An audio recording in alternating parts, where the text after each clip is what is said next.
Hi kids! Today we're going to learn about one of the most important figures in American history. I'm a person who believed in freedom, equality, and unity. Well, you guessed it right. I'm Abraham Lincoln, the 16th President of the United States of America. I was born on Feb 12, 1809 in a log cabin in Hardin County, Kentucky, to my parents Thomas and Nancy. I didn't have much formal schooling, but I was an avid reader and mostly self-educated. I always borrowed books whenever possible and had a love for subjects such as law, literature, and mathematics. I was always courageous. There is a childhood incident while playing. One of my friends slipped and fell into the water. Since I was a strong swimmer, I dove in and saved my friend from drowning. I lost my mom when I was 9 and my father remarried. My stepmother became a significant figure in my life. She used to say I could captivate listeners with tales and anecdotes. I also loved telling stories and jokes, often entertaining my family and friends. I had a great love for books. I used to walk miles to borrow books from neighbors. My favorite books included the Bible, Aesop's Fables, and Shakespeare's works. I also loved writing. Since paper was a luxury in those days, I used to write on wooden planks with the back of the shovels. I worked various jobs as a young man, such as working on farms, a store clerk, and splitting logs for fences that earned me my nickname, the Rail Splitter. My family then moved to Illinois in 1830. I eventually settled in New Salem, where I became a self-taught lawyer, passing the bar exam in 1836. People often saw me as someone who always told the truth without worrying about the consequences, and that earned me my nickname of Honest Abe. Around this time, during a flatboat trip to New Orleans with my father, I encountered enslaved people for the first time. It deeply disturbed me seeing the sight of humans being sold. At 23, I ran for the Illinois state legislature and lost, but it gained me recognition from the people. Later in 1834, I won a seat in the Illinois House of Representatives as a member of a Whig party. I served 4 consecutive terms. During this time, I developed strong anti-slavery views, supported infrastructure projects, and became known for my strong debating skills. I built a successful legal career in Springfield, Illinois, handling a wide range of cases. Around this time, in 1842, I married Mary Todd and had 4 sons together. I was getting actively involved in politics and I was elected to the U.S. House of Representatives in 1846. At this time, I also opposed the Mexican-American War, arguing it was unjustly. After my congressional term, I returned to practice law in Illinois and largely stayed out of politics. However, I gained national recognition as a lawyer arguing cases before the Illinois Supreme Court and even the U.S. Supreme Court.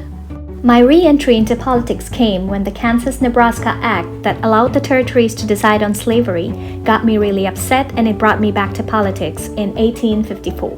I then helped form the Republican Party in Illinois in 1856. I also ran for the U.S. Senate but lost. However, I gained attention for my stance on slavery. One of my powerful debates where I declared a house divided against itself cannot stand is still well known today. I was considered a leading anti-slavery voice after my speech at New York's Cooper Union, making me a strong presidential candidate. Finally won the presidential election and became the 16th President of the United States of America in 1860. After I took office in March 1861, the Civil War began.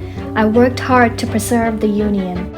Civil War was a major conflict between the Union and the Confederacy, which lasted for many years. It was fought primarily over the issue of slavery and also the issues of state rights, economic difference, and power.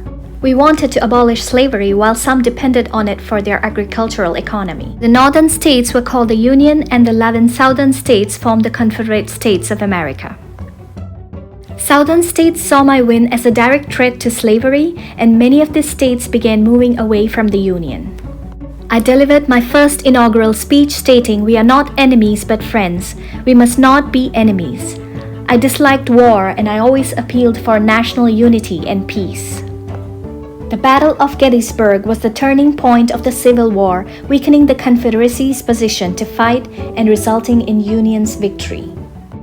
I delivered the most famous speech on November 19, 1863, given at the Soldiers' National Cemetery in Gettysburg. I said, "Government of the people, by the people, for the people, shall not perish from the earth." I later pushed for the passage of the 13th Amendment, which permanently abolished slavery in the U.S. The Congress then passed it in January 1865. The war effectively ended on April 9, 1865, after the surrender of Confederate general. I delivered my last speech on March 4, 1865, focusing on reconciliation and healing rather than celebrating victory. It was important for the nation to unite and rebuild with compassion. The war freed slaves, strengthened federal power, the idea of a united nation, and rebuilt the southern states. The war also helped shape modern U.S. politics and government and led to civil rights movement for racial equality.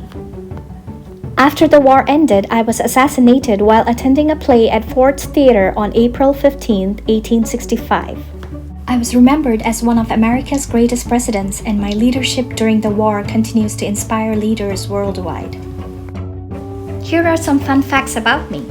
I love children so much that I even kept a beard after a kid wrote to me suggesting it would make me more distinguished. I loved animals and had many pets such as dogs, cats, horses, and even a turkey. I was a great fan of theater and loved going to Ford's Theater. I was considered a night owl as I worked in the night reading and writing speeches. I was also the first U.S. president to be photographed at my inauguration in 1861. There are several places that honor my legacy. Here are some of them. I was laid to rest in Oak Ridge Cemetery in Springfield. Lincoln Boyhood National Memorial in Indiana preserves the site where I grew up and lived. Lincoln Home National Historic Site in Springfield was my home for 24 years, where I built my career as a lawyer and joined politics. President Lincoln's Cottage is a museum open to the public. It was a quiet sanctuary during the Civil War. Gettysburg National Military Park holds a deep meaning for me as I consider it a symbol of sacrifice and fight for unity. So some of my favorite quotes that I have said in speeches are, "I say try. If we never try, we shall never succeed. The struggle of today is not altogether for today. It is for a vast future also. We are not enemies but friends. We must not be enemies. Stand with anybody that stands right. Stand with him while he is right and part with him when he goes wrong." My quote for the people, reflecting my belief in democracy and the power of people is, "Government of the people, by the people, for the people, shall not perish from the earth." So kids, remember to always be honest, treat everyone with fairness and equality, irrespective of color, race, or religion. Be courageous and stand up for what you believe in and never give up under any circumstances. Learn to empathize with people around you, and despite your position or accomplishments, always remain humble. I hope you enjoyed learning about me. If you like our videos, please like, share, and subscribe to Kids Light Up. Bye-bye!